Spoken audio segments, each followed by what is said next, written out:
Assalamualaikum warahmatullahi wabarakatuh. Perkenalkan, saya Khofiah, mahasiswa Tadris Matematika semester 5. Ya, saya di sini akan sedikit menjawab dari beberapa pertanyaan mengenai bab puasa pada praktek ibadah. Langsung saja ke pertanyaan yang nomor pertama. Yang nomor pertama itu, puasa yaitu menahan diri dari makan dan minum, serta segala perbuatan yang bisa membatalkan puasa, dari mulai terbitnya fajar hingga terbenamnya matahari, dan tentu dengan syarat tertentu untuk meningkatkan ketakwaan seorang muslim. Lanjut ke selanjutnya. Apakah benar bahwa puasa hanya untuk menahan lapar dan haus? Tidak, seperti definisi puasa yang sebelumnya saya sebutkan, bahwa puasa bukan hanya menahan lapar dan haus, melainkan menahan hawa nafsu, juga menahan dari hal yang bisa membatalkan, mulai dari terbitnya fajar hingga terbenamnya matahari.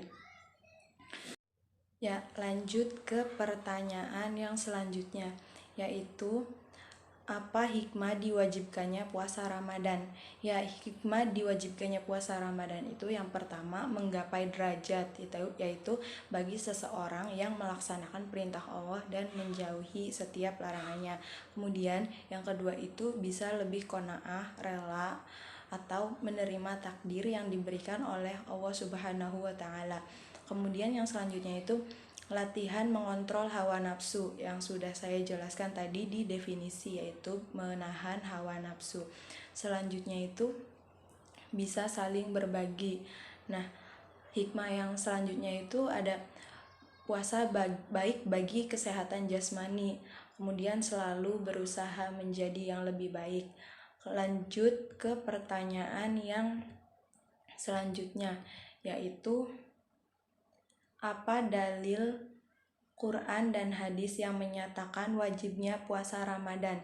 Nah, dalil Quran yaitu, hai orang-orang yang beriman, diwajibkan atas kamu berpuasa sebagaimana kamu diwajibkan atas orang-orang sebelum kamu agar kamu bertakwa.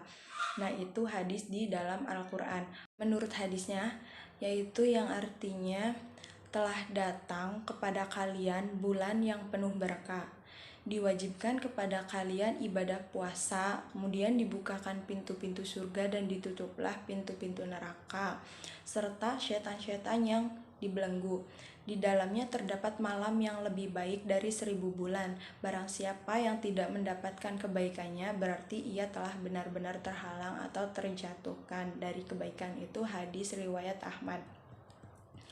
Selanjutnya itu pertanyaan yang jika seseorang tidak menjalankan puasa Ramadan dikarenakan uzur, maka apa yang harus dilakukan? Yang harus dilakukan itu dengan mengqadha puasanya, yaitu membayar puasa sejumlah yang ditinggalkan, atau bisa dengan membayar fidyah, yaitu memberi makan orang miskin. Selanjutnya itu, selain puasa Ramadan, adakah puasa lain yang diwajibkan kepada umat Islam? Ada. Yang pertama itu puasa qadha. Nah, puasa qadha itu untuk menggantikan jumlah puasa Ramadan yang tidak bisa dijalankan karena sakit atau uzur yang lain. Terus yang selanjutnya itu ada puasa kafarat, yaitu puasa kemenangan yang dijalankan selama 2 bulan berturut-turut sebagai kafarat jima pada siang hari Ramadan. Terus yang selanjutnya itu puasa haji dan umroh. Nah, itu tuh dimana diwajibkan berpuasa tapi tidak dijalankan. Bisa juga digantikan dengan penyembelihan hewan untuk membayar fidyah atau dendanya. Terus yang selanjutnya itu ada puasa istisqa, kemudian puasa nazar. Ya, yang selanjutnya itu jika ada puasa yang diwajibkan, ada juga puasa yang disunahkan. Coba sebutkan puasa sunnah yang Anda ketahui. Yang pertama itu puasa Asyura yang dilakukan pada 10 Muharram. Kemudian puasa Tasyu'ah pada tanggal 9 Muharram. Terus puasa 6 hari pada Syawal. terus puasa 8 Zulhijjah, 9 Zulhijjah, kemudian puasa Ayamul Bid, yaitu pertengahan bulan, mau 13, 14, 15 Hijriah. Terus ada juga puasa Senin, Kamis, dan puasa Daud. Ya, segitu yang saya ketahui. Selanjutnya itu pertanyaan yang selanjutnya. Perlu diketahui bahwa ada juga puasa yang dilarang untuk dilakukan. Coba cari tahu puasa yang haram dilakukan oleh seorang muslim. Ya, puasa yang haram dilakukan itu tentunya pada hari raya Idul Fitri, Idul Adha, terus pada hari Tasyrik. Kemudian kalau kaum wanita itu haid atau nifas. Terus ada berpuasa selama 1 tahun penuh tanpa berbuka sehari pun, yaitu namanya puasa Dhar. Nah, selanjutnya itu syarat sah dan wajib puasa. Syarat sah adalah syarat yang menjadikan sebuah kegiatan dianggap sah atau berhasil dilakukan. Jika syarat sah ini tidak terpenuhi, maka kegiatan tersebut dianggap batal atau tidak terlaksana dan harus diulang kembali. Coba sebutkan syarat sah puasa, khususnya puasa Ramadan. Ya, syarat sah puasa itu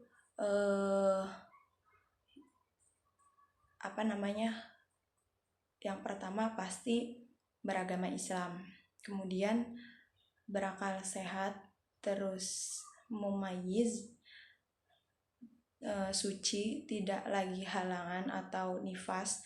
Terus yang kelima itu harus mengetahui waktu puasa Ramadannya. Terus selanjutnya itu syarat wajib adalah syarat yang menyebabkan seseorang diwajibkan melakukan suatu kegiatan atau perbuatan. Jadi, jika syarat wajib ini telah terpenuhi atau dipenuhi oleh seorang, maka orang tersebut memiliki kewajiban untuk melakukan suatu perbuatan atau kegiatan. Coba sebutkan syarat wajib puasa, khususnya puasa Ramadan.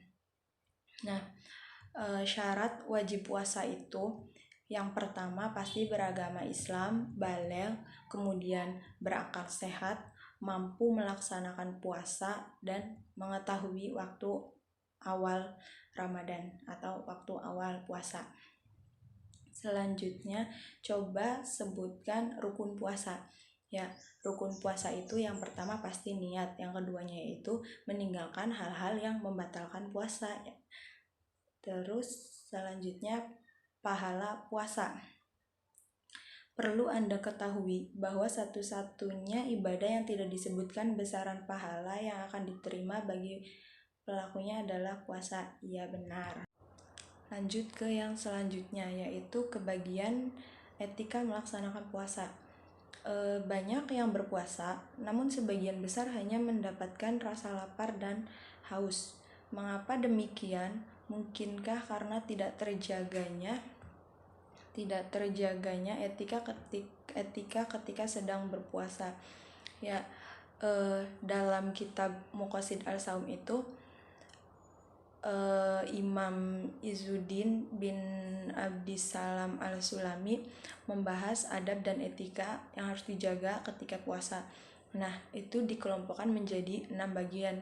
Yang pertama itu menjaga lisan dan seluruh tubuhnya. Terus selanjutnya itu mengatakan saya berpuasa ketika diundang atau ditawari makan. Selanjutnya itu berdoa ketika berbuka, mengawali buka dengan makanan tertentu, terus menyegerakan berbuka, mengakhiri sahur. Oke, lanjut ke selanjutnya. Pertanyaannya itu, coba jelaskan lebih lanjut mengenai etika puasa di atas yang sudah saya bacakan tadi. Minta dijelaskan. Ya, yang pertama itu menjaga lisan dan seluruh tubuh dari ketidaktaatan kan. Nah, maksudnya itu tidak hanya sekedar soal sah dan tidak sah, tapi juga harus mempertimbangkan segala aspek etika ibadah dalam melaksanakannya. Nah, menjalankan puasa itu harus harus menjaga lisan dan seluruh anggota tubuh dari perbuatan jahat, dusta, dan lain sebagainya. Tidak melulu soal lapar dan haus saja. Lanjut ke saya berpuasa ketika diundang atau ditawari makan. Nah, itu tuh tujuannya untuk menjaga perasaan orang yang mengundangnya. Lanjut ke yang ketiganya itu berdoa ketika berbuka. Nah, itu tuh berfungsi untuk memastikan pahala puasa kita, karena selama kita berpuasa kita pasti pernah berbuat salah, paling tidak menggerutu atau tidak senang terhadap sesuatu gitu. Nah, lanjutnya ke mengawali buka dengan makanan tertentu. Nah, itu tuh sesuai anjuran Rasulullah SAW, berbukalah dengan beberapa butir kurma basah sebelum sholat. Jika tidak ada, maka berbuka dengan kurma kering, dan jika tidak ada, maka berbuka dengan beberapa teguk air. Seperti itu. Lanjut ke 5. Mana nih? Menyegerakan berbuka. Nah, menyegerakan berbuka itu sangat dianjurkan untuk orang yang berpuasa setelah setengah hari memenuhi hak rohani atau yang sedang berpuasa, maka menyegerakan berbuka sebagai pemenuhan hak jasmaninya. Yang terakhir itu mengakhiri sahur. Nah, Imam Izzuddin itu berpendapat bahwa mengakhiri sahur dapat memperkuat puasa dan waktu sebelum sahur bisa digunakan untuk memperbanyak ibadah. Lanjut ke pembahasan selanjutnya, yang itu niat dan doa orang puasa. Pertanyaannya itu, coba tuliskan niat berpuasa yang kalian ketahui. Ya, yang pertama itu pasti puasa Ramadan ya. Niatnya itu nawaitu shaumal ghadin an adai fardu syahri Ramadoni hadis sanati lillahi ta'ala. Terus puasa qada, niatnya itu nawaitu shaumal ghadin an adai fardu syahri Ramadoni hadis sanati lillahi ta'ala. Terus yang selanjutnya itu ada puasa kafarat, niatnya itu nawaitu shaumal ghadin li kafarati fardo lillahi ta'ala. Dan yang terakhir itu ada puasa nazar. Nah, niatnya itu nawaitu shauman nazri lillahi ta'ala.